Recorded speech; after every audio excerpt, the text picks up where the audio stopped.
أما بعد فأعوذ بالله من الشيطان الرجيم بسم الله الرحمن الرحيم قل هو الله أحد الله الصمد لم يلد ولم يولد ولم يكن له كفوا أحد صدق الله مولانا العظيم وصدق رسوله النبي الكريم ونحن على ذلك لمن الشاهدين والشاكرين والحمد لله رب العالمين. इंतहाई मुहतरम मुसलमानों और खुयंदो ननन मजलिस ज़मीन द कुरान मजीद द तफसीर इख्तितामी और आखिरी मजलिस को प्रोग्राम में मौलाना जलालीब से हाफिज़हुल्लाह तातो तबदल हालातों की द कुरान मजीद द अव्वलना तर आखिर पूरी तर्जमा और तफसीरों को अल्लाह रब्बी ज़ुल जलाल दी परवल दरबारी अली की कबूल व मंजूर हो गए और अल्लाह दी हुई तो मजीद तौफीक और हिम्मत और की जिधर सिलसिला पर कुरान आती की अंदर से जारी और सारी वो सातलश मुहतरम आखिरनी तेरी सूरतों में दी इंशाअल्लाह अज़ीज़ कोशिश को मजमा की अक्सरियत अवामुन नास थी मुशराक़ीद और जनाज़ दफ़ा आसान अल्फाजों की अवामी अल्फाजों की मुख्तसर अल्फाजों की दावी हवाले सरबाजी अहमी कुज़ुल खबर जिक्र कम मुहतरम आखिरनी तेरी सूरतों की अवल में सूरतुल इखलास थे बेबारी की इख्तिलाफ दे जिदा मक्की सूरत दे और मदनी सूरत दे मुहतरम यो कौल फकीदा दे जिदा मक्की दे दोन कौल दे जिदा मदनी दे उलमा तरजीह दे तौर के ले जिदा सूरत मक्की सूरत दे रबत मक्की सरदा दे मक्की सूरत की अगर तौहीद जिक्र वशो मक्की सूरत की रदी जिक्र वशो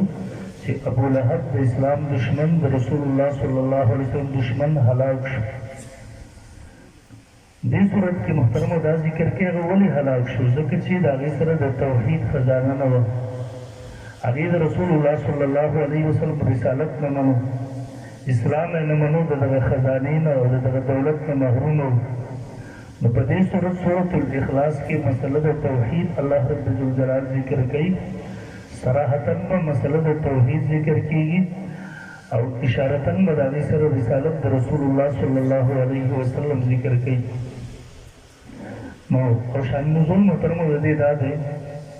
रसूलुल्लाह सल्लल्लाहु अलैहि वसल्लम रिवायत के राजी नबी अलैहिस्सलातु वस्सलाम ते कसर आवे तपो से वो खुद मुमतदा अल्लाह नसब बयान अल्लाह नसब से दे अगर चान पैदा दे दागा प्लाट सुख दे दागा दीका सुख दे दागा मोर सुख दागा औलाद सुख दे मुमत दागा न सबनामा बयान कर और यो देम रिवायत के राजी यो काफिर नबी अलैहिस्सलातु वस्सलाम तो हुएला रिसारत पे सन जोड़ ले सरोजरू न जोड़ ले कर स्पिनो जरू न जोड़ ले कर तांबे न जोड़ ले तो अल्लाह रब्बुल जलाल दागी पर जवाब की दा सूरत नाजिल को और रिवायत के राजी एकदम सड़ी सीधा गुस्ताखाना एतराज हो खुद अल्लाह मुबारक की अल्लाह दे पर ने यो बिजली और यो तंदर रावले वो दर पदा सर बांधी और दा पजम की दन न खून दे तरह से पुरिज्म की रवान ने संग कारून पजम की रवान दे दर सी इंदा गुस्ताख पजम की रवान मुहतरम रदी सूरत ढेर ज़्यादा फजाइल दी नजर फजीलत का पारा दोनों काबिदा सीधा सूरत सूरतुल इखलास और मुआवज़तैन रसूलुल्लाह सल्लल्लाहु अलैहि वसल्लम सहाबों तक हर मुश्किल की रदी वीलू तालीम वर्कले नबी अलैहिस्सलातु वस्सलाम से वकल उदकी दो मुदा सूरत और मुआवज़तैन बेवेला पदा खपल लासुरो बांधे बे कोफलला और बे खपल फूल बदन बांधे राख उम्मुल-मुमीनीन आयशा रज़ियल्लाहु तआला फरमाई कल नबी अलैहिस्सलातु वस्सलाम रोगों खपल बेदावे और खपल लासुरो बांधे बे दम तल खपल फूल बदन बांधे बे उमगे कल बीमार शो नबी रसूलुल्लाह सल्लल्लाहु अलैहि वसल्लम नशुलेला मरजुल वफात नबी खपल हुएला फिर माते हुई ते हुआ और मां बे रसूलुल्लाह सल्लल्लाहु अलैहि वसल्लम पलासुरो बांधे दम तल और लप बदन बांधे राख रसूलुल्लाह सल्लल्लाहु अलैहि वसल्लम ददी सूरतों तालीम फल उम्मत तवरकले दे साहबा किराम और मुजाहिदीन यो डलवा जो कियो इमाम हो जो वापस रागला जी किसानों नबी अलैहिस्सलाम तो शिकायत हो अल्लाह रसूल हर मुल्क की वजह सूरतुल इखलास वाली हर मुल्क کله چې به دې مونږ ته جمع راکول امامت به راکړو نبي علیه السلام د ده نه تپوس وکړل تا ولې سورة الاخلاص وایي ده ورته ویل الله رسوله زما د سوره اخلاص سره ډېره مینه او محبت و د دې وجې نه به ما سوره اخلاص په هر صورت کې په هر مونځ کې وایو نبي علیه السلام ورته وفرمیل ویل د سورة الاخلاص محبت به تا جنت ته بوځي رسول الله سلام چې دا صورت نازل شو صحابه یې راجمع ویل راشئ چې زه تاسو ته نیمه حصه درېیمه حصه د قرآن مجید ولولم سورة الاخلاص یې ولوستم او دا درېیمه حصه ولې ده ځکه قرآن مجید کې درې مضامین دا ډېر زیات بیانېږي درې عقاید دا ډېر زیات بیانېږي او دا د اسلام بنیاد هم دی غټ عقاید هم دا دي اول نمبر مسله د توحید عقیده د توحید دویم نمبر مسله د رسالت او دریم نمبر مسله د قیامت نو د قرآن مجید یو مضمون عظیم الشان مضمون هغه توحید مسله د توحید عقیده نو هغه په دې صورت کې ذکر کېږي او د دې وجې نه دې صورت ته سورة الاخلاص هم ویلی شي او سورة التوحید ورته هم ویلی شي ګڼ نومونه د دې دي خو یو نوم د هغه نومونو نه د دې سورة التوحید دی ځکه په دې کې د الله وحدانیت بیان شوی دی په دې کې عقیده او مسله د توحید ذکر شوې ده په دې کې منکرینو ته جواب ورکړی شوی دی نو د دې وجې نه محترمو فرمایي قل پیغمبره دې خلکو ته ووایه علامه شمس الحق افغاني صاحب نور الله مرقده ولیکي دا د قرآن یو ډېر لوی مفسر دی د دارالعلوم دیوبند مفسر و زموږ چارسدی و د چارسده کې دفن دی ډېر لوی علم الله ورکړ ما یو کتاب کې حالات کته د علامه نورشاه کشمیري صاحب نور الله مرقده سره په جناتو سبق وایي کله چې دی کمزوره شو د سبقونه نه شو ویلی هغه جنات ورته وویله ویل اوس مونږ ته داسې ځای راوښیه چې ستا نه بعد مونږ په سبق باندې پاک مطمئن شو ستا په شان دی علامه کشمیري صاحب رحمه الله ورته وفرمیل ویل چارسدې ته لاړ شئ علامه شمس الحق افغاني صاحب دا جنات چې راغله خپل ځان یې دلته ظاهر نه کړو ورته ویل مونږ دغسې طالبان یو راغلي یو مونږ به د تا نه پلانکي کتابونه وایو تکمیلې له راغلي یو هغه ورته ټیک د طالبانو د مازدیګر راځئ نو د مازدیګر چې راغله نو هر طالب ته استاد ډېره توجه نه ورکوي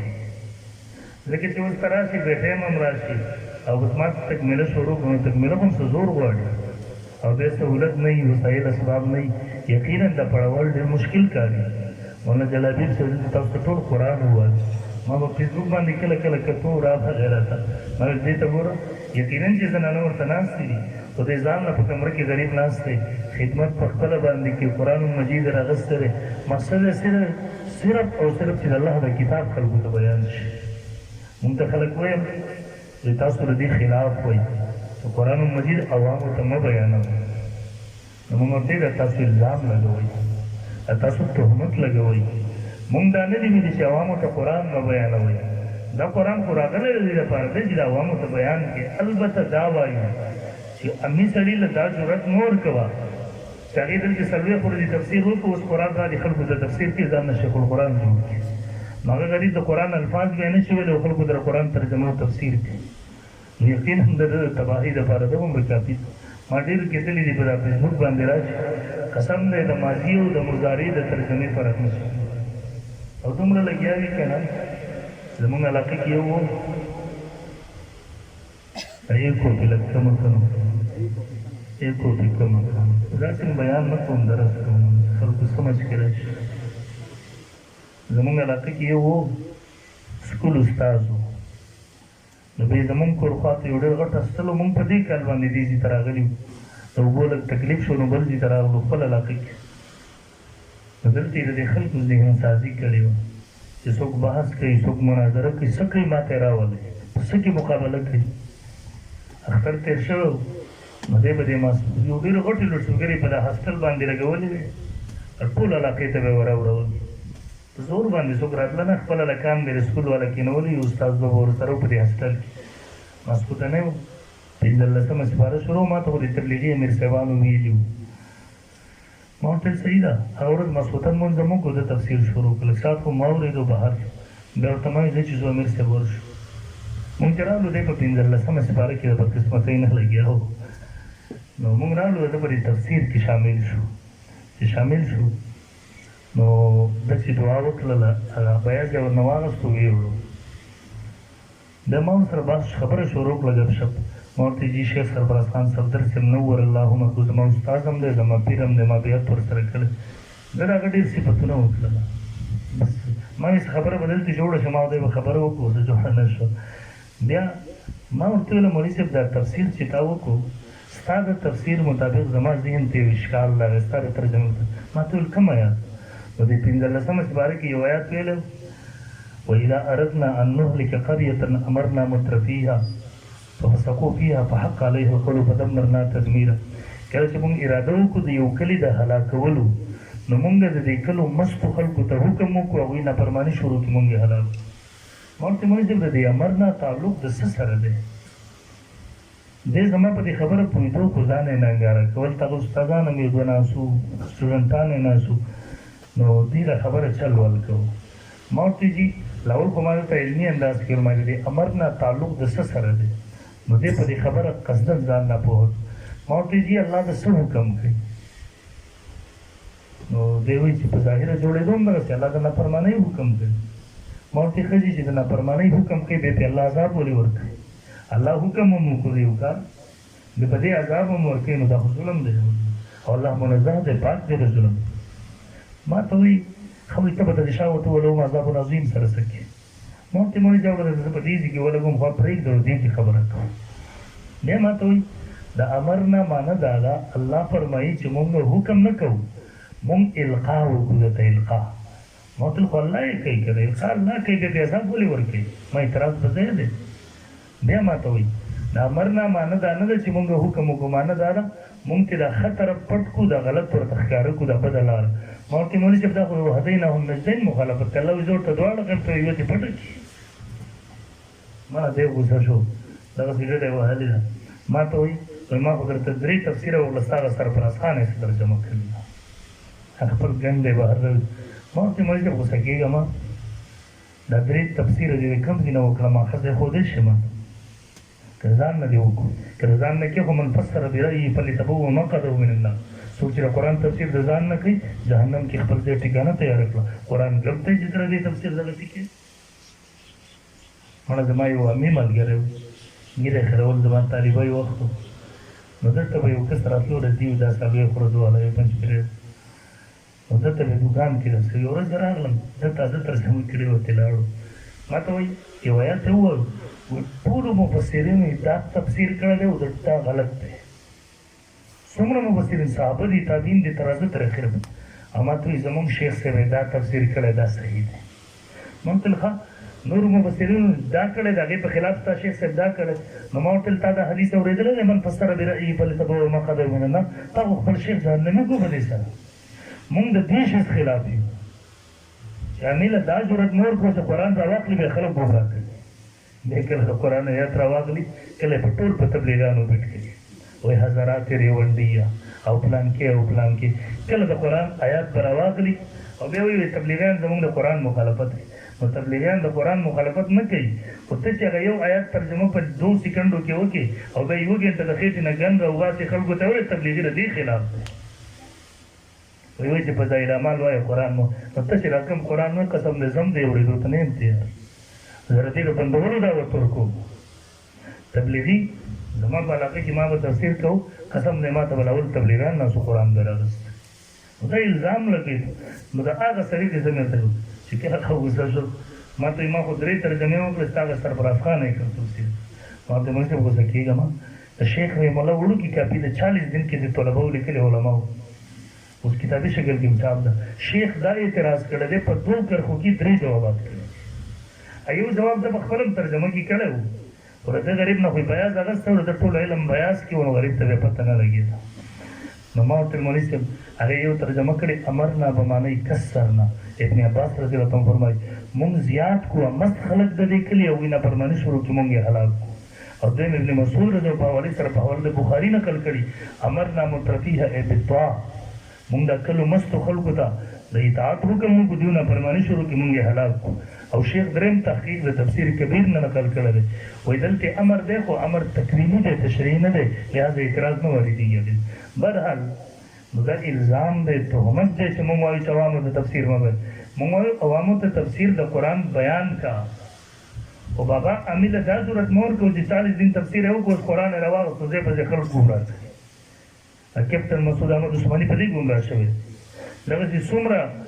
دا اوس چې ګمراهي خوريږي بنیاد امداد دی د دې قرآن په باره کې والله فرمایي یضل به کثیرا ویهدی به کثیرا الله د دې په ذریعه سره ډېر ګمراه کوي ډېرو ته هدایت ورکوي او ګمراه کېږي څنګه لکه دغه خلک چې ټول قرآن نه یو برغنډی جوړ کړی کله په یو بیټ کوي کله په بل بیټ کوي دا د دې صورت خلاصه ده دا د دې صورت خپل کوره خلاصیات یو جوړي کړي قرآن نه څه خبر دي دا نو بهرحال دا او ما خو ورته وویله ما ورته راځه شمار دی هغه زمانه کې زمونږ تفسیر کېدو مولانا احمد علي لاهوري رحم الله امام الاولیاء امام المفسرین څه تفسیر پڑھاوېدو مولانا عبدالله درخاستی سے پڑھاوو مفتی شفیع صاحب رحم الله پڑھاوو شیخ سرفراز خان صفدر صاحب پڑھاوو هغې کې صوفي عبدالحمید خان سواتی صاحب پڑھاوو دغسې شاه منصور باباجي صاحب رحم الله پڑھاو دي کې عوام هم شریک کېده دا شپږ درته ما شمار لکه شروع کوم 50 نه درته اړوم او ستاسو شریک یو به یې دلته پړاوېدو صوابۍ کې یو ځای به دې پینډۍ کې د دې دوه نه علاوه ته ما ته خپل معتمد ځای راوښیه نو ستا 2 ځایونو کې زما 50 ځایونو کې بیا ما باندې الزام لګې چې دی د دې خلاف دی عوامو ته تفسیر ما بیانوه بل حال نو د علامه شمس الحق افغاني یو کیسه مې درته کوله طالبان راغله هغه جناتو مازدیګري کې هغوی ورته زه بس مازدیګر راځئ مازدیګر چې راغله یو کتاب یې شروع کړو بسم الله یې ورته په مختصر تحقیق یې وکړو په بل کې اسلام جنات واپس لاړه کشمیري صاحب ته فرمانه دا هم لاسته تحقیق و هغه زګین ورته امام کشمیري صاحب رحم الله یو خط ولیکو ورته واپس لاړ چې دا زما خط ولیکه دا پرې چې خط راوړو هغه ورته لیکلو چې دا زما خاص شاګردان دي او دا فني طالبان دي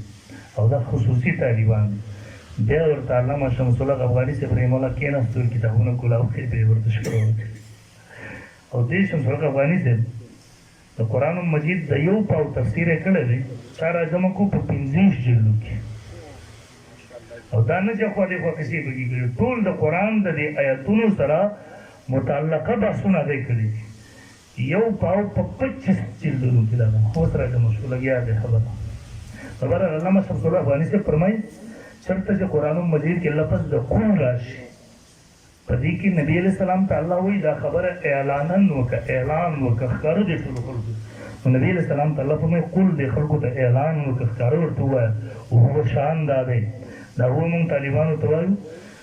دا دې ته ضمیر شان ویلی کېږي دا د ما بعد تفسیر کوي هو شان د خبرې دا دی او مقصد د دې صحیح د دې وروسته خبرې اهمیت د مخاطب ذهن ته وراشي چې ښه متوجه شه ګوره خبره ډېره اهمه ده وہ شاندار ہے اللہ احد اللہ ایک یو دے اور یو احد دے یو واحد دے دلتے لقل هو اللہ واحد ونو احد ہوا دا احدم یو توی واحدم یو توی معنی دا دوارو یو دا لیکن په اعتبار دا مفهوم سره بیا دوارو کی فرق دے احد او واحد کی فرق دا دے دا احد چی دے دا هر قسم تقسیم نا دا هر قسم ترکیب نا دا هر قسم مشابهت نه دا هر قسم مشاکلت نه پاک دی دا مشاکلت نه قبلی دا مشابهت نه قبلی دا مثال نه قبلی مماثلت نه قبلی دا ترکیب نه قبلی دا تجزی تقسیم نه قبلی تاسو ګورئ دا زما جسم دی موږ او تاسو زمونږ دا جسمونه مرکب دي د اندامونو سترګې دي پوزه ده غوږونه دي خوله ده شونډې دي ژبه ده غاښونه دي خپې دي لاسونه دي په لاسونو کې ګوتې دي په دې کې نوکان دي په دې کې بندونه دي زما اندام په ترکیب کې په مرکب کېدو یو ځای کېدو کې یو یو اندام ته موږ محتاج یم الله د دې ترکیب نه پاک دی ځکه چې محتاج شو خو بیا معبود اله نه شو الله د مماثلت نه پاک دی د چا په شان نه دی دغرنګې الله د مشاکلت نه د دې ټولو صفاتو نه پاک دی الله رب نو په احد کې دا فایده کړله واحد کې دا نه وه نو الله ایک یو دی هغه سره نه په ذات کې څوک شریک شته دی نه په صفاتو کې څوک شریک شته دی نه په افعالو کې څوک شریک د هغه صفات خاصه ونه یو صفت غیر الله ته ورکول دا شرک دی د هغه د افعال صفات خاصه څه مطلب الله عالم الغیب دی اوس بل چاته عالم الغیب ویل مخلوقاتو کې دا شرک دی د الله د الله صفت ته حاضر ناظر دی اوس په دې صفت کې د الله سره څوک شریکول دا شرک دی الله ما فوق الله مختار کل دی، څه چې وغواړي څه هر وخت کولی شي. په دې صفت کې بل څوک ورسره شریک کول چې ما فوق الاسباب هغه ته ما ته تکلیف را رسوي، ما ته بیماري راکوي، ما ته مرګ او ژوند راکوي، دا شرک دی. د هغه سره د هغه په افعالو کارونو کې هم څوک شریک نشته. باران څوک ورکوي؟ بیماري څوک ورکوي؟ صحت څوک ورکوي؟ اولاد څوک ورکوي؟ په دې کې د هغه سره څوک شریکول دا هم شرک دی. نو دې ته توحید ویل کېږي. الله په اعتبار د ذات سره، په اعتبار د صفاتو سره، په اعتبار د افعالو سره ایک یو ګڼل، دغه توحید دی. او د هغه سره په دې کې په یو صفت کې څوک شریکول دا شرک دی. الله الصمد، الله بې نیازه دی. بې نیازه مطلب دا دی، صمد دې ته ویلی شي چې هر یو څیز، هر یو ذات ما سوی الله چې څومره دي دا محتاج دی الله ته، او الله هیڅ چاته محتاج نه دی. تاسو ګورئ، زه انسان یم، موږ ټول انسانان، موږ الله ته محتاج یو، لیکن الله موږ ته نه دی محتاج. دا نور دی، دا په رڼا کې الله ته محتاج دی، لیکن الله په رڼا کې نور ته نه دی محتاج. دا وریځه ده، په باران کې الله ته محتاج دی، لیکن الله په باران کې وریځې ته محتاج. یعنی هر یو څیز محتاج الله ته، لیکن الله محتاج هیڅ چاته نه. نور تفاسیر معلومات کړي دي. تفسیر مظهری لیکي صمد دې ته ویل کېږي چې هر څیز هغه ته محتاج وي، لیکن هغه چاته نه دی محتاج، او په هر فعل په هر کار کې د هغه قصد کولی شي. چا باندې تکلیف راشي څوک یادوي؟ الله. چا باندې راحت خوشحالي راشي څوک یادوي؟ الله. او الله بې نیازه دی. لم یلد، نه هغه څوک زېږولی دي، ولم یولد، او نه هغه چا زېږولی دی، او نه هغه زېږولی شوی دی د چا نه. لم یلد، دې کې دې ته جواب ورکړو. اچھا چې د الله نه څه راته ویل، نو دلته هغې ته جواب ورکړو چې الله رب ذوالجلال نه اصول شته نه فروع شته، نه نیکه شته، پلار یې نشته دی، د دې نه پاک دی، او اولاد یې نشته دی. ځکه دا دواړه نقص دی، دا عیبونه دي، او الله د هر قسمه عیبونو نه پاک دی. ما اتخذ الله صاحبة ولا ولدا، په دې کې د هغوی رد وشو. ولم یکن له کفوا احد، او نشته دی د هغه سره همسر، برابر، مماثل هېڅوک. ولم یکن له، او نشته دی د هغه سره د هغه لپاره کفوا همسر، برابر، احد هېڅوک. نو په دې کې دا نورو رد وکړو چې الله د څه نه جوړ شوی دی. دلته جواب ورکړو چې الله د مخلوقاتو له مماثلت او مشاکلت نه پاک دی. دا سوالونه خو د انسانانو په باره کېږي، او الله د دې هر څه نه پاک دی. د الله مثال ورکول. الله ګورئ، رسول الله صلی الله علیه وسلم فرمایي شیطان به تاسو ته راځي، تاسو به مجبوره کوي د الله د ذات په باره کې به سوچونه در راځي، وسوسې مثلا را به شي، ستا نه مخکې څه و؟ زما پلار، د هغه نه مخکې څه و؟ د هغه پلار، د هغه نه د هغه پلار، آدم علیه السلام ته، د آدم علیه السلام نه مخکې څه و؟ الله. د الله نه مخکې څه و؟ نو نبي علیه السلام فرمایي شیطان چې کله راشي تاسو ته دا وسوسه در واچي، اعوذ بالله من الشیطان الرجیم ووایي، هغې طرف ته دی دا وکړئ. ګورئ، د الله د ذات په باره کې موږ د سوچ نه منع کړی شوي یو. الله په صفاتو کې سوچ وکړه. اسمانونو ته وګوره، الله ازلي او ابدي دی، هغه د همیشه نه او همیشه به وي. امام اعظم ابو حنیفه رحمه الله لکه څه راغی که نه، 3 سوالات یې کړي. یو سوال پکې دا و، د الله نه مخکې څه و؟ امام صاحب رحمه الله ورته شروع وکړو، له 10 نه مخکې 9، 9 نه مخکې 8، 8 نه 7، 7 نه 6، 6 نه 5، 5 نه 4، 4 نه مخکې 3، 3 نه مخکې 2، 2 نه مخکې 1 نه مخکې څه نشته. الله د همیشه نه دی، د هغه لپاره ابتدا نشته دی، نه ورله انتها شته. نو د الله د ذات په باره کې به کله سوچ نه کېږي، نه موږ منع کړی شوي یو. یو شاګرد و، استاد ته وایي الله ډېر لوی دی، د هر ذات په باره کې به تپوسونه بار بار بار بار بار بار، او طالب نه پوهېدو. یو ځل د استاد د لاس نه ونیول، زه به چې مازدیګری و سمندر غاړې ته بوتلم. نو د سمندر په غاړه په دا شګو کې دا ګوته ورتلله، داسې چې ګوته یې ورتله، په دې کې یو سوری جوړ شو. ورته یې بچیه دا ټول سمندر په دې کې راځي کړي. او ورته یې استاد چې دې کې خو سمندر نه راځي کېږي. ورته یې نه راځي کېږي، بګې ته کوشش وکړه. او ته نه چې نه راځي کېږي، په دې کې خو معمولي لاس کې اوبه راواخلم، هغه هم پکې نه راځي کېږي. ورته یې بچي بیا دغسې د انسان د ذهن او زړه او دماغ ډېر وړوکي دي، د الله ذات نوم نشو راوستلی. د الله ذات په باره کې سوچونه دا خطرناک دي. د الله صفات وګوره، دا دومره اسمانونه جوړ کړي، دا دومره ځمکې جوړ کړي دي، دا دومره څه چې جوړ کړي، دا د الله په ذات باندې، الله په وجود باندې دا دلالت کوي که نه؟ دغې باندې سوی د الله په ذات باندې مه کوو، ګمراه به شي. الله اکبر. دا سوره انشراح نه دی خو چې څومره سورتونه دي د علم نشرح لکه صدرک نه څونکې والضحى واللیل اذا سجى والضحى واللیل اذا سجى ما ودعك ربك وما قلى سورة الضحى. دې نه دی خو سورتونه چې نازل شو څونکې انقطاع د وحي راغلي اوس مودې دپاره رسول الله صلی ډېر خفه و، مشرکینو به پرې غرونه کول، قسمه قسمه خبرې به یې کولې. تفسیر ابن کثیر نقل کړي. نو د دې نه وروسته چې کله صورت نازل شو رسول الله صلی الله علیه وسلم د ډېرې خوشحالۍ د وجې نه الله اکبر په خوله راغی. نو د دې نه وروسته صورتونه چې انسان وایي مستحب دا دي چې د هر صورت نه وروسته یا د هغې سره الله اکبر ووایي. نو دا صورت ختم شو الله اکبر به مو ووایي. نو په دې کې دغه هر قسم مشرکینو رد هم وشو، هغوی ته جواب هم وشو. الله اکبر. بسم الله الرحمن الرحیم. قل اعوذ برب الفلق من شر ما خلق ومن شر غاسق اذا وقب ومن شر النفاثات في العقد ومن شر حاسد اذا حسد. دې صورت ته سورة الفلق ویل شي. د دې نه وروسته چې کوم دوه سورتونه راځي سورة الفلق او سورة الناس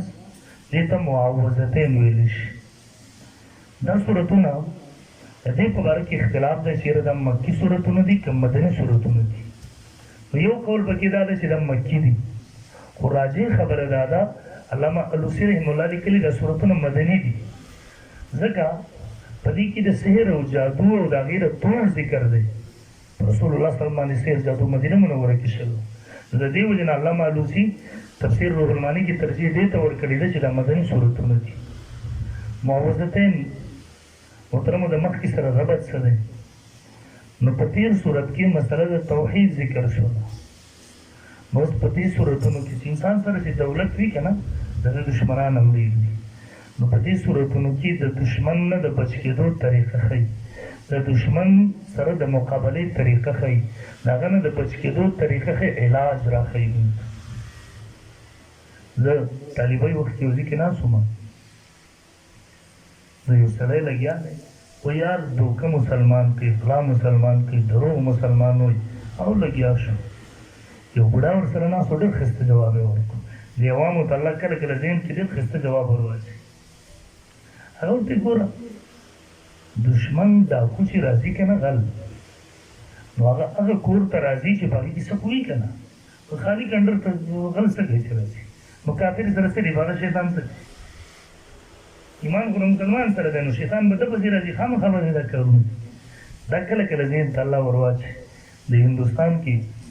یو عیسایي و، د عیسایانو عقیده دا ده چې عیسی علیه السلام د الله زوی دی. متخذ الله صاحبته ولا ولد. الله ډېر څه نه پاک دی، هغه نه بیبي شته نه اولاد شته، ډېر څه نه پاک دی الله. نو اوس بیان کوي د هغوی د ملا لګیا دی عیسی علیه السلام د الله زوی دی. دلایل خپل خود ساخته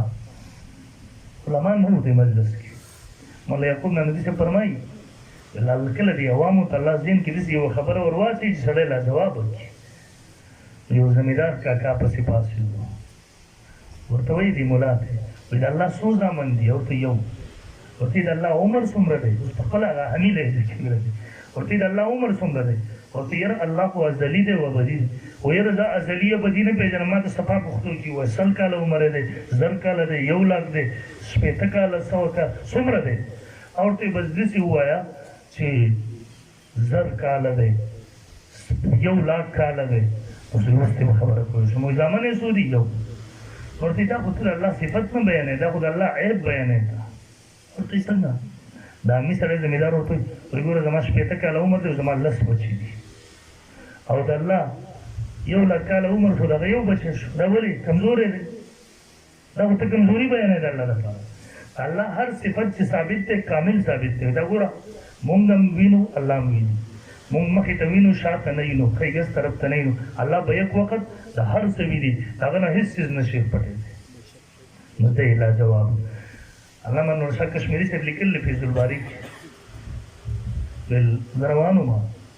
یو زمیندار کاکا و یو کس ته تپوس وکړو ویل یاره د مرګ نه وروسته دا عذاب روح دی که جسد دی؟ زمونږ عقیده دا ده چې دا روح او جسد دواړو چاته وي؟ روح او جسد دواړو ته. او معتزله وایي دا صرف روح ته وي، دې جسم سره هېڅ تعلق نشته. زمونږ د موحدین هم په دغه مطلب دی ځان ته چې موحدین. نو کشمیري صاحب فرمایي د زمیندار نه یو کس تپوس وکړو چې دا روح د عذاب روح دی که جسد دی؟ هغه زمیندار کاکا ورته ویل زه تاله یو مثال درکړم. علامه کشمیري فرمایي وایي زه روان وم ویل ودرېدم یو سیټ ته، ما ویل زه واورم چې څه مثال ورکړي، څه جواب ورکړي. وایي هغه ډېر عجیبه جواب ورکړو. علامه نورستان کشمیري دومره متاثره شوی دی، فیض الباري کې نقل کړی. ورته وایي ګوره زما دا باغ دی که نه، مالټو باغ دی مثال. زه راغلم دې ته دوه کسان راغلي دي، یو شل دی په پښو، بل ړوند دی په سترګو. دا ړوند لګېدلی دی، دا شل یې په اوږه کړی دی، اشل خو په سترګو روح دی وتلی نه شي. نو په خپو باندې د دې ړوند لاړو، هغه ورته دې خوا ځه دې خوا ځه، راویې رسه غلای کوله.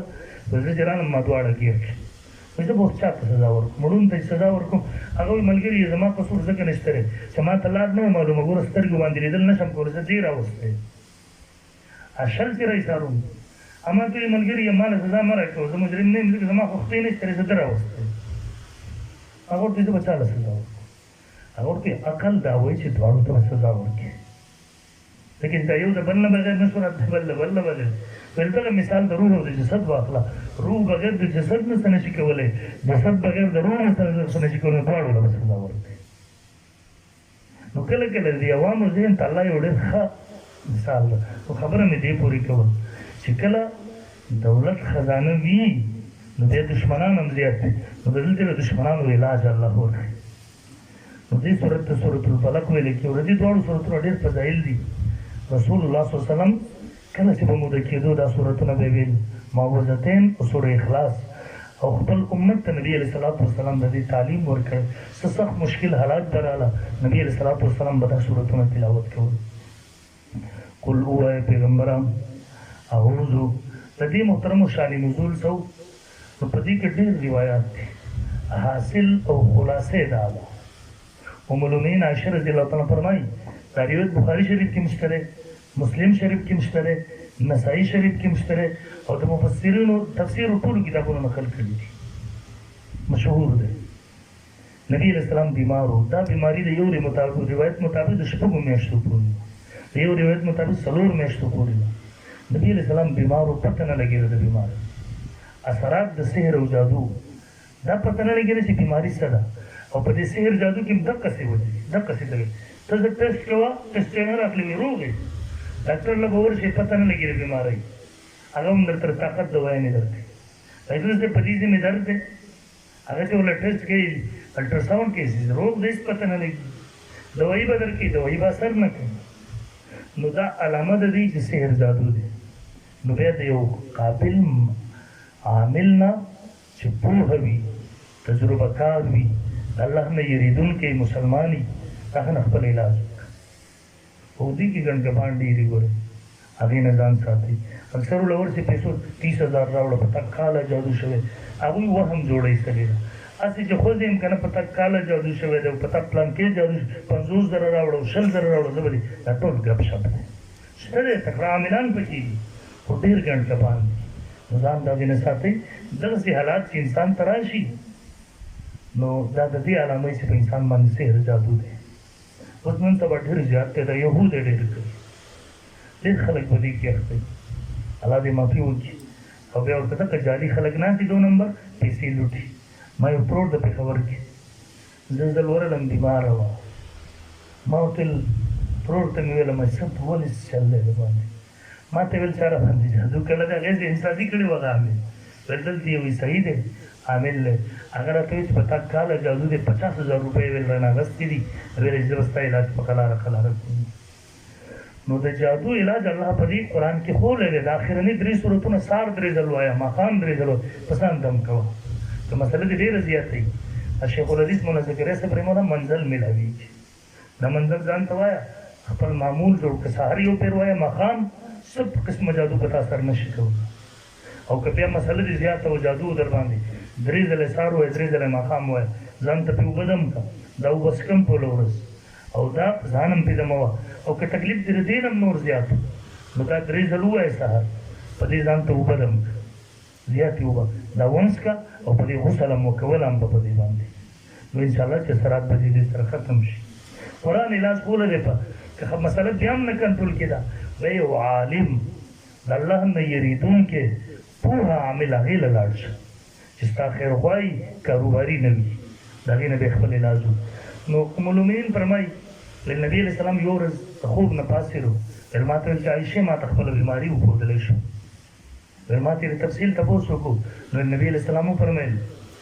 زما ته 2 فرشتې راغلي یو سر ته ناسته او بل خپو ته یو د بل نه تپوس کې په ده څه شوي دي ورته دا بیمار دی بیا دې را بل تپوس کې څه بیماري ده او ته په ده چا جادو کړی دی دا جادو پې چا کړی دی ورته وایي دا پې عاصم بن لبید او د هغې لوڼ ورباندې کړی دی دا جادو یې چېرته او په څه کې کړی دی دی د ګمنځ په تانوت په هغه خو کې کړی دی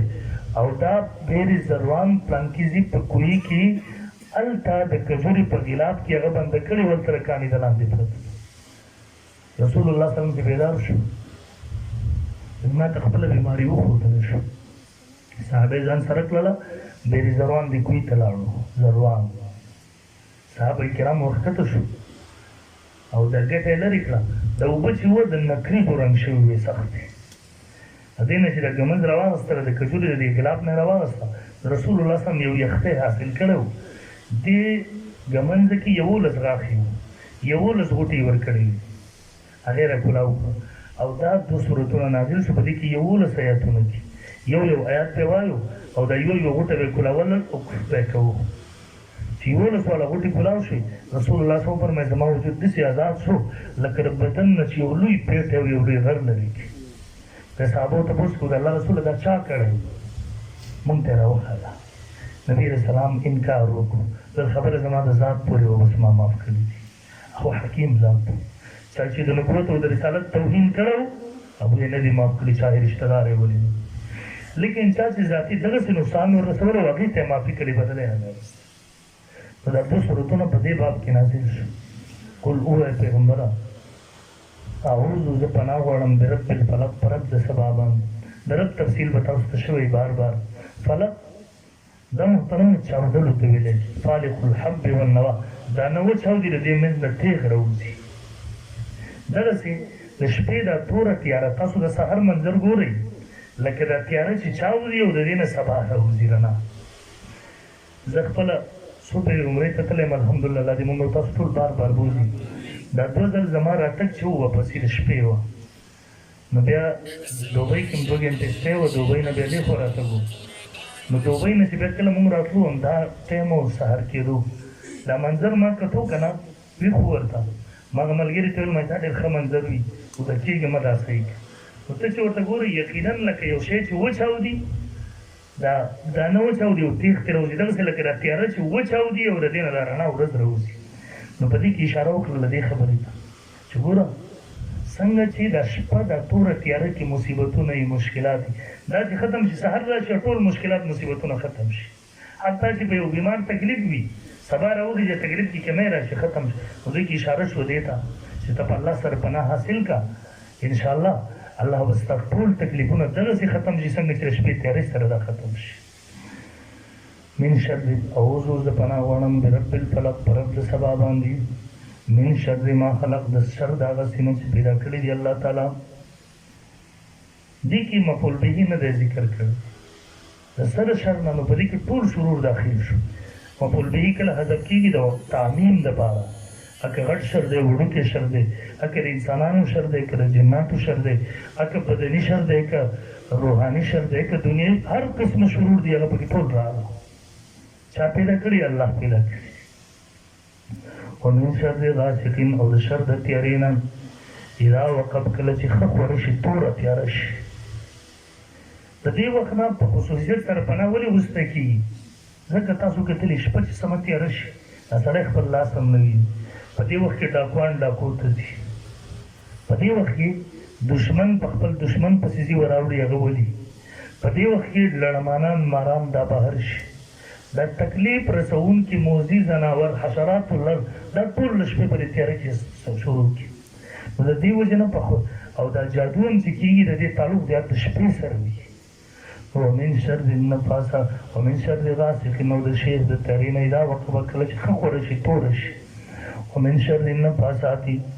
او د شر د پوک وهونکو نه دا چې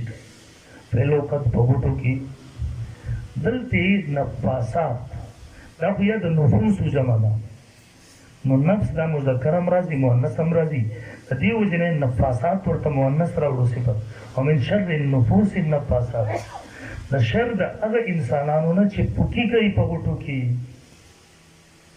او یا دویم نمبر دا نفاسات دی مؤنث ځکه راوړو یوه وجه دا ده چې په رسول الله صلی الله علیه وسلم جادو چې شوی و لبید ابن اعصم نو د هغې لونو زیات مداخلت ولیکي، جادو د هغه لونو کړی و، عمل دخل د هغوی و. او یا د دې وجې نه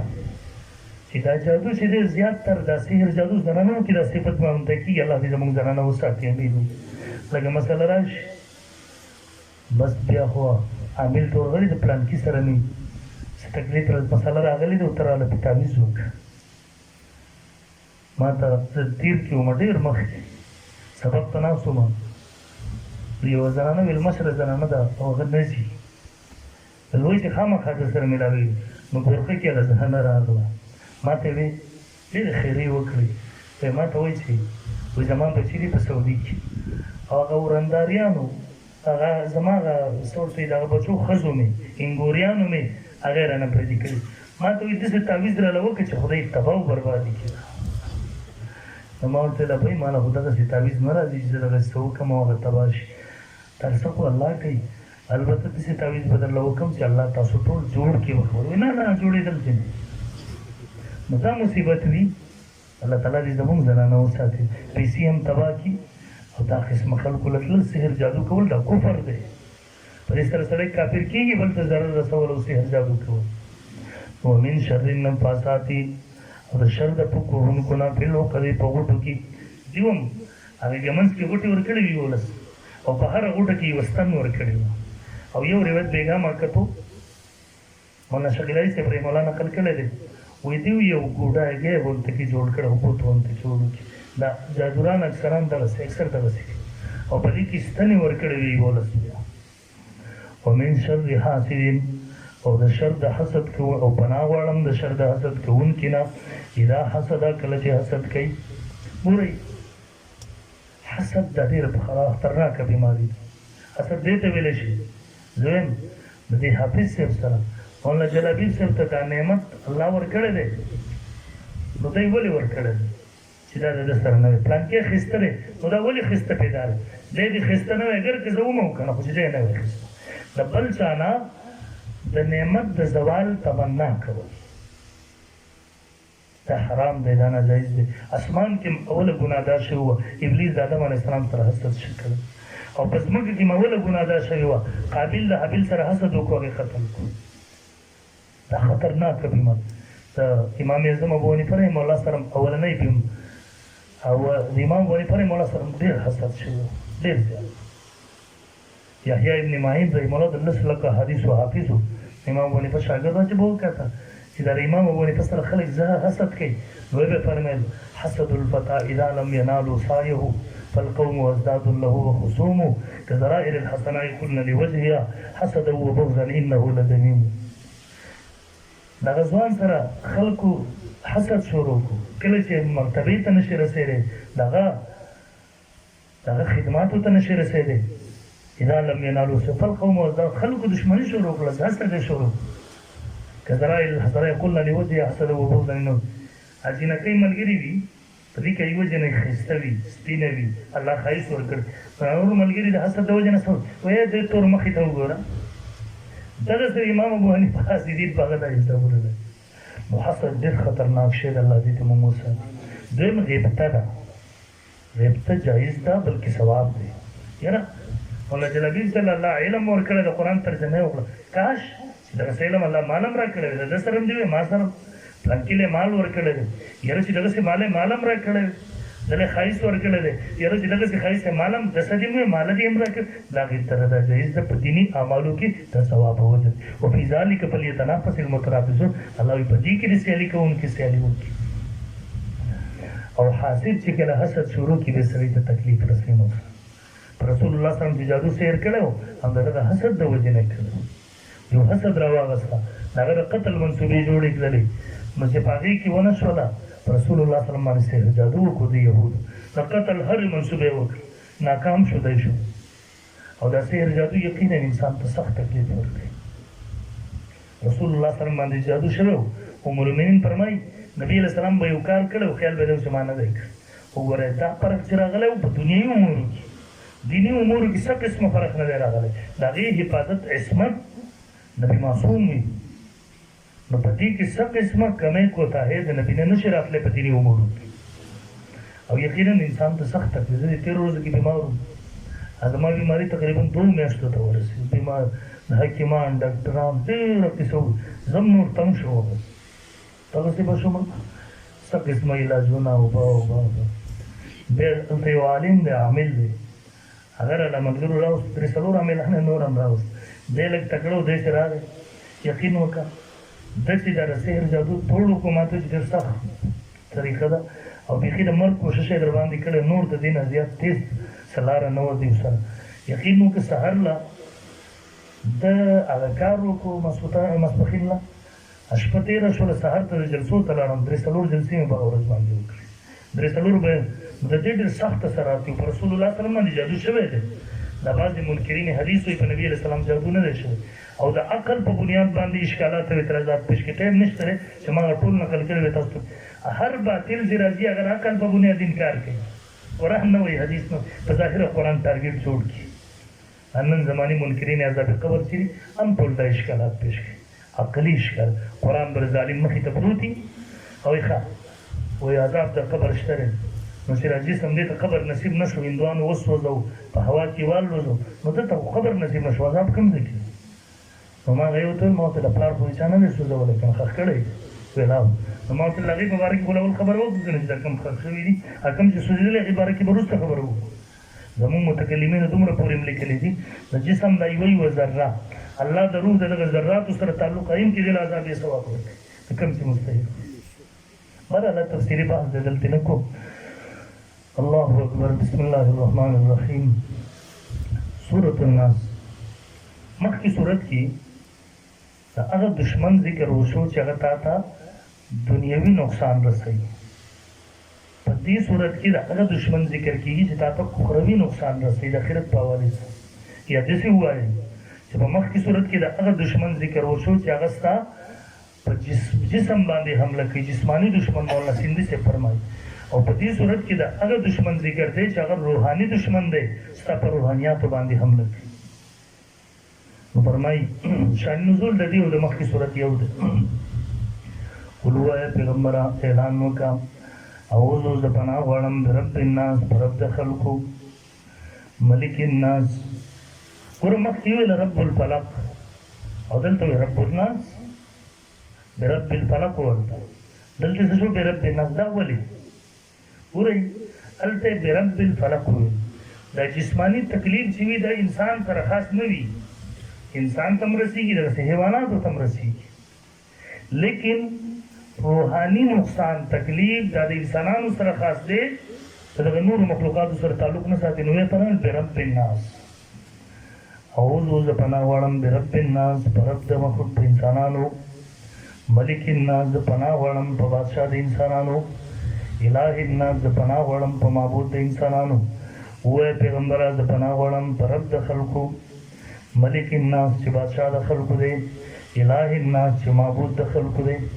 دې کې مفسرین وایي دا ناس یې 3 ځل ولې راوړو خو په کار دا وه چې قل اعوذ برب الناس یو ځل وشو نو اخو یې ضمیر راوړی وی ملکهم الههم زه پناه غواړم په مالک د دیو باندې زه پناه غواړم په اله او معبود د دیو باندې نو مفسرین وایي دا مقام د مدح دی د ثنا دی نو په داسې وخت کې ذکر غوروي د ضمیر نه اسم ظاهر راوړل هغه غوروي د دې وجې نه دلته اسم ظاهر ناس 3 ځل راوړو یا دویم جواب دا دی چې دلته د هر یو مصداق جدا جدا دی دا اولنی مصداق دی قل ووایه پیغمبره اعوذ برب الناس زه پناه غواړم په رب د ماشومانو سره د اولني ناسته ماشومان مراد دي او دلیل او قرینه ور باندې رب دی ځکه ماشومان د تربیت زیات محتاج دي. ملک الناس د دې ناسته مراد ځوانان دي. پناه غواړم په بادشاه د ځوانانو باندې ځکه چې روب او دبدبه حفاظت او سیاست د دې تعلق د ځوانانو سره دی. نو د دې وجې نه ملک بادشاه والا صفت ذکر کو. اله الناس زه پناه غواړم په اله او په معبود د خلکو یا چې اله د خلکو دی. اله الناس چې اله د بوډاګانو دی. د دې ناس نه بوډاګان مراد دي ځکه سړی چې بوډا شي بیا عبادت ته توجه زیاته شي جومات کې. د دې وجې نه دلته اله او معبود راوړو. او د دې څلورم ناس نه مراد د دې څلورم ناس یوسوس په صدور نه د دې نه نیکان مراد دي ځکه نیکان ورنه ځکه مراد دي چې دا وسوسې د شیطان نیکانو خلکو ته وراشي. او د اخرني والناس نه مراد شریران او شیطانان خلک مراد دي چې شیطان رونه یې دغه ملګري وي ځکه چې وسوسې خلکو ته همدغه خلک وراشي مختلفو طریقو سره. او دریم جواب ادا کوي چې قل اعوذ برب الناس ملک الناس اله الناس. ګوره که صرف رب الناس یې ویلی وی نو ذهن ته دا اشکال راتلو چې کېدی شي د الله نه ملاوره دی بل څوک هم ورنه مراد دي ځکه د رب اطلاق په غیر الله هم کېږي. رب الدار د کور مالک، رب البیت د دې رب المال د دې اطلاق په غیر الله هم کېږي د مال مالک. نو دلته ملک الناس اله الناس درې صفتونه ذکر کړل د پنځه صفتونه او دا درې صفتونه او دا درې صفتونه صرف په الله کې دي په غیر الله کې نشته. من شر الوسواس الخناس د پناه غواړم د شر د وسوسو د خناس د رسته کېدونکي نه د پټېدونکي نه د شاته کېدونکي نه. دلته وسواس مصدر راوړو. وسواس دا په طور د مبالغې باندې د شیطان ته وسواس وویله ځکه د دومره وسوسې وراچوي چې دی په خپله وسوسه ګرځېدلی لکه موږ وایو زید عدل زید عدل دی نو زید عدل نه دی زید عدل کوونکی دی خو دی دومره زیات عدل کړی چې دی په خپله عدل ګویا کې ګرځېدلی دی. او خناس د خناس معنی د پټېدونکی رسته کېدونکی د شیطان چې نبی علیہ السلام فرمایي د انسان په زړه کې دوه خانې دي دوه کور دي په دې یو کې فرشته اوسېږي یو کې شیطان اوسېږي. دا فرشته د نیک اعمالو طرف ته ترغیب کوي الهام ورته کوي او دا شیطان چې دی د بدو اعمالو طرف ته ترغیب کوي. نو چې کله د انسان د ذکر نه غافل شي د شیطان د خپل چونچ د مخوکه خښه کړي د چې کله ذکر شروع کړي نو دا ډېر ګلم دی د الله نوم چې انسانیت کې د شاته شي وروسته شي. نو خناس صفت یې د ذکر پټېږي رسته کېږي. او د وسوسه څه ته ویلی کېږي په خفي کلام پټ کلام په ذریعې سره انسان ځان طرف ته مایله کول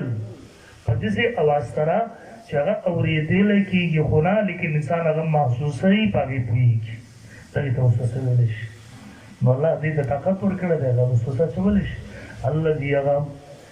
یوسوسو چې وسوسې اچوي فی صدور الناس په سینو د خلکو کې یعنې په زړونو د خلکو کې. من الجنتي دا من د بیان دپاره دی. من الجنتي دا څوک دي دا د جناتو نه دي د انسانانو نه هم دي. من الجنتي چې د پیریانو نه دي والناس او د انسانانو نه دي. په دې جناتو کې کوم چې بد دي هغې ته شیطانان ویلی کېږي او په انسانانو کې چې دي هغې ته کافران ویلی کېږي هغې ته فساق فجار ویلی کېږي. نو په پیریانو کې خو ښکاره ده شیطانان دي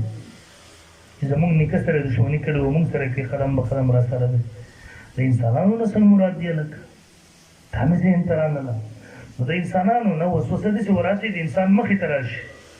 مختلف غوړې زیړې خبرې به درته کوي قرآن حدیث به درته یادوي د توحید او سنت نوم به درته اخلي ستا عقیده به خرابوي ستا عمل به خرابوي تا به د خپل دین نه منع کوي. دقه شیطانان دي د انسانان په شکل تا به د نیکو نه منع کوي تا به د ښه کارونو نه د الله د لارې نه منع کوي. د قرآن مجید 19 پاره کې ذکر دی که نه هلته به انسان یوم یعض الظالم علی یدیه او بیا به پرې خپل لاسونو به چکونه لګوي او وایي به هلته یا لیتني لم اتخذ فلانا خلیلا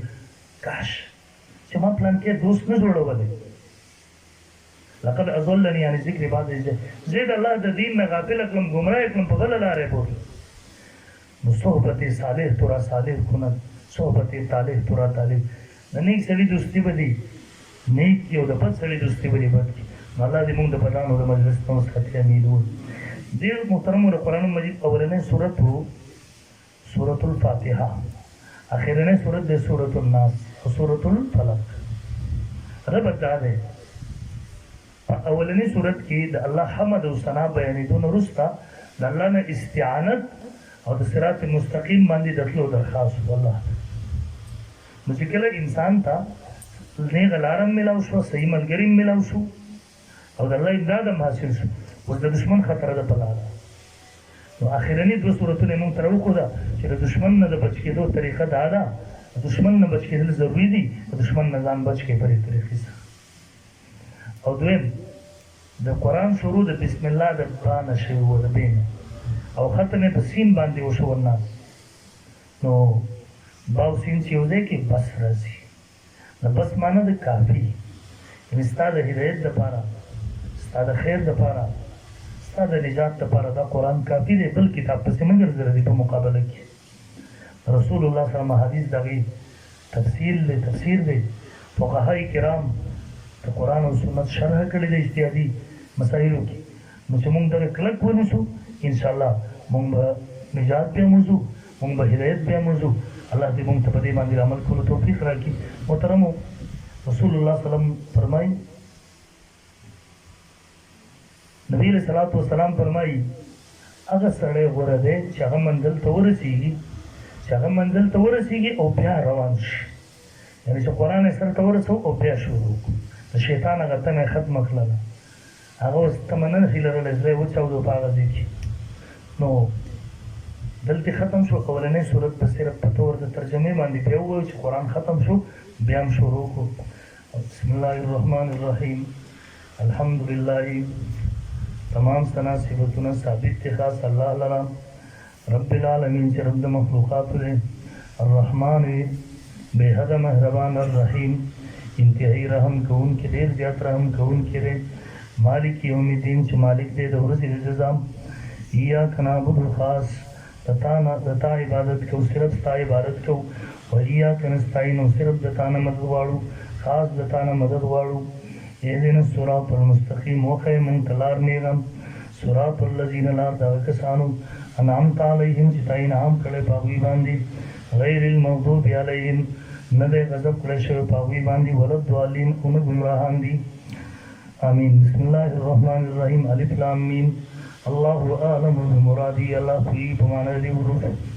ذلک الکتاب دا کتاب لا ریب هیڅ شک نشته دی په دې کې هدی للمتقین هدایت دی دپاره د متقیانو لار ښودونکی دی دپاره د متقیانو الذین کسان یؤمنون چې ایمان لري بالغیب په غیب باندې په شیشه باندې ویقیم په نه لیدو باندې ویقیمون الصلاة او قایموي لمونځ لره ومما رزقناهم او بعضې د هغې مال نه چې موږ ورکړی دی ورته ینفقون خرج کوي هغوی والذین او هغه کسان یؤمنون چې ایمان لري بما په هغه څه باندې انزل الیک چې نازل شوي دي تا ته وما انزل او هغه څه چې نازل شوي دي من قبلک مخکې ستا نه او په هغه وحي باندې چې نازل شوي د مخکې ستا نه وبالآخرت او په آخرت باندې هم یوقنون دي یقین لري ایمان لري اولئک دغه کسان علی هدی من ربهم په ښوونه دي د طرفه د رب خپل نه اولئک دغه کسان هم المفلحون خاص دیو کامیاب دي محترمو دا قرآن مجید ختم وشي د خپلو علماو ډېر زیات قدر وکړي ګورئ نن په 14مه صدۍ کې اسلام ژوندی دی دا د دې علماو برکت دی بغداد دا د مسلمانانو علمي ښار و مسلمانانو فخر کوو اوس هم دې زموږ کتابونو کې بغداد شته لیکن دې بغداد باندې یو انقلاب راغی هغه انقلاب د دېونه مدرسې واغستې علما یې واغستې اوس پکه بغداد ته لاړ شه خلک مسلمانان دي خو دین اسلام نه پېژني شیخ الاسلام مفتي تقي عثماني صاحب تامل برکات هم لیکلي دي زه بغداد ته لاړم یو چا نه مې تپوس وکړو دلته مدرسه شته وایي راته یو ځای راوښودو چې هلته پټ شه ویل زه چې لاړم دا مدرسې والا مې ولیدل دیني مدرسه ده ویل دا پته نه لګېده چې دا خلک مسلمانان هم دي او که نه دین او علم خو لري خبره ور اخر کې سره تاسو ماته وی چې پاکستان ته لاړ شي ډېر وځړل د پاکستانیانو ته وایا ما پیغام ورته ورسول چې د دین او د مدرسو د علم د نعمت الله مونږ بغداد والا تر کړ مونږ نه پرمانی وکړه الله را نواز اوسه تاسو ته درکړل خبردار تاسو پاکستانیانو نه پرمانی ونه کوي او الله به تاسو نه موالي به زمونږ په شان ځاړه اسم خلاص کړي د خپل علماء ډېر قدر وکړي د خپل مدرسو ډېر قدر وکړي نن دنیا کو بردا خدمت ښه څومره زور یې لګول څومره زور تاته پته نشته زه تقریبا څو میاشتې مخکې خبره ده قایدي جمعیت مولانا فضل الرحمن صاحب دامت برکاته یوازې ورسره ناست صرف مولانا صاحب ورته وم 2 غنټې په دې موضوع ما سره لګیا وم چې د مدرسو خلاف څومره سازشونه وشو موږ ناکام څنګه کړي قسم دی ته به ورته حیران شي دا به عقل کار پرېږدي دا خلک هر وخت دې ته تیار ناست دي زموږ مدرسې پسې چل ول ختمې کړي او زه هغې نه پس مخکې مې هم کوله اوس هم مولانا فضل الرحمن صاحب دامت برکاته دعا ورته کوم هر وخت ځکه زما مخکې هم دا یقین وکړو چې خبرې راته وکړې زما عین زما حق الیقین راغی چې یقینا چې دا سړی په دې ملک کې نه وی که نه قسم دی دا دیني مدرسې راله یو کال نه پرېښودې زمونږ د نورو علماو کې مخلص هم شته دی مخلص هم شته دی لیکن دغسې خلک نشته دی چې د دوی په سازشونو پوه هم شي او بې ناکام هم کړي په دې ملک کې دا یو ملا دی دا زر پګړی والا قسم دی دا خو مونږ څنګه لګو ختم نبوت زنده‌باد قادیانې مرداباد تل تېرا څنګه لګو دیني مدارس دي علما دي زه درته قسم خورم نن چې دا څوک ورته کنځل کوي که نه د دې په مخونو ګیري هم دي د دغې ملا د دوی چې په خپلو مدرسو کې ناست دی نن د قرآن تفسیر کوي قسم دی د دقه ملا د وجې ټایم نشته دی چې تفصیلات زه تاسو ته واورم او بعضې خبرې دې ډېرې کول هم نه دي اوس تازه تازه کم سازشونو زمونږ بورډونو والا ورسره خبرې منلې وې هغه غریبان نه پوهې رکاوټ صرف او صرف مولانا صاحب جوړ شو نو عجیبه خبره دا ده چې هغه مولانا صاحب زمونږ د ګیرې پګړۍ حفاظت کوي زمونږ د مدرسو حفاظت کوي د ختم نبوت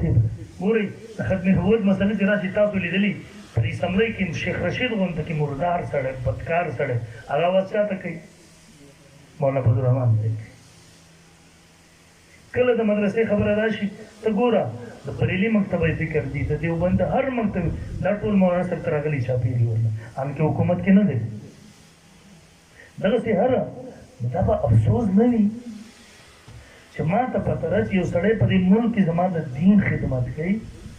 زما د دین حفاظت کوي د مدرسې کوي د ختم نبوت کوي زه حقه ملا پسې کنځل کوم دغه مقابله کوم دا څومره بدبختي ده بیا محترم او دا خبره یاره دی هر حکومت کې ناست یو دی اوس دې دا حکومت واخلي به پیسو که نه ده که د پیسو خبره دی هغه د ذات خبره خو ګورنري ورته میلاوېده یو صوبه حکومت ورته میلاوېدو هغه عالم ته هغه مولانا صاحب مولانا فضل الرحمن صاحب ته پیسې ورته 100 اربه د دې پیشکش ورته قبول کړې وې په دې ملک کې اوس خو دا ثابته شوله چې په دې ټولو سیاستدانانو پسې کرپشن راووتو که نه راوځي په دې یو مولا پسې نه راوځي چې نیک والا ته هم سینه ډوئ راشه سبحان الله بیا په دې یار دا کم صفات چې دي دا خو د فرشتو صفات دي دا خو د انسان صفات ځکه مولا هم یم الله دې نه کړي که په ما د پیسو امتحان زه به ډېر نیک یم خو د پیسو امتحان چې راباندې راغی بیا به زړه ټینګ نه کړم صرف دا یو جرنیل لیکي ریټایر خپل کتاب کې په دې حامد میر زه نه تپوس هم کړی دی کتاب یې ورمخې ته کړی دی دا رښتیا ده جرنیل وایي چې زه ولېږلی شم یو سړی وایي وایي ما پلانکي سیاستدان طرف بریکیز د پیسو ورکړو پلانکي ته صرف دا یو مولا و سیاستدان مولا به چې دا قبول نه کړي نورو ټولو قبول کړي مولانا صاحب بیا تفصیل کوي چې د شپې نه راغی زما حوزې ته د اکرم خان دراني و زه د بریکیز نه پرېښودو سلام کلام هم وکړو تخکیلانیم جوړه نه کړه دی لاړو چې کله لاړو سهار مونځ یو شو ما اکرم دراني ته وایي چې دا بریکیز واخله او په ډېر معذرت سره د هغه ته واپس کړي ورته چې فضل الرحمن دا شیزونه نه کوي سبحان الله هغه وایي دراني صاحب ویله چې زما په زړه کې ټوله شپه سودا وه چې بریکیز خو ته واپس نه کړو هغه مې په دې ملک کې په ټولو پسې کرپشن راووته، دو نمبري راووتله، بېایماني راووتله، که نه راوځي د ټولو نه مخالف ترین حکومت د ده په صوبه کې دی، په مرکز کې دی، په 4 صوبو کې دی، په 3 صوبو کې دی، لیکن هغه مولانا صاحب په دې ملک کې ګرځي را خلاف تحریک سره لاس ور واچوي ده. خو محترم د دې نه پس هم چې زمونږ د هغه سره دښمني قسم دی، د هغې وجه به صرف دین وي، موږ ورسره دین د وجې نه دښمني کوو. نو دا دښمني به نه کوو انشاءالله. دا دښمني به څومره نارینه زنانه دي دعاګانې به ورته کوو، د هغه ملګرتیا به کوو، ملاتړ به کوو. مونږ یې د دې وجې نه کوو ملګرتیا چې مونږ ته به روډ جوړوي او مونږ ته به کوڅه جوړ، دا به وروسته وي. مونږ یې ملګرتیا ځکه کوو ما ته پته ده چې په دې ملک کې زما د دین محافظ دا یو سړی دی. بس الله دې نه کړي که دی نه و څه وشو بیا به محترمو دې دیني خلکو ته به دوی تکلیف. بل څوک چې په رحمان جوړېږي مولانا فضل الرحمن صاحب دا مطلب به ډېره زمانه اخلي. نو انشاءالله مخالفت به نه کوو، ټیک ده که نه؟ انشاءالله حضور انشاءالله الله دې موږ ته عمل کوو، توفیق راکړي. واخر دعوانا